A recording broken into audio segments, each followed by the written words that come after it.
आपल्या कॅश ट्रॅपमध्ये अडकण्याचा सगळ्यात पहिला महत्त्वाचा शत्रू म्हणजे डिस्काउंट ट्रॅप.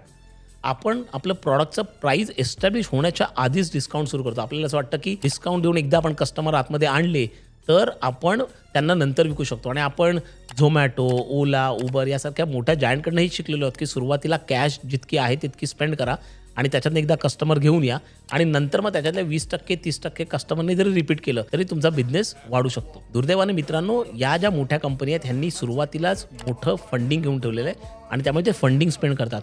बऱ्याच कंपन्यांना जवळपास 5-5, 10-10, 15-15 वर्ष लागली ते फंडिंग वापरून प्रॉफिट करण्यासाठी.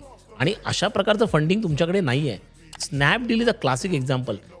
Amazonने केलं, फ्लिपकार्टने केलं, परंतु स्नॅपडीलने ज्यावेळी जास्तीत जास्त डिस्काउंट दिले त्या डिस्काउंट ट्रॅपमधनं ते बाहेर येऊ शकले नाहीत आणि शेवटी ती कंपनी बंद पडली. ह्याच्यातनं आपल्याला आपलं प्रॉडक्ट डिस्काउंट करून आपण डिस्ट्रॉय तर करत नाही आहोत ना, हे शिकणं अत्यंत गरजेचं आहे.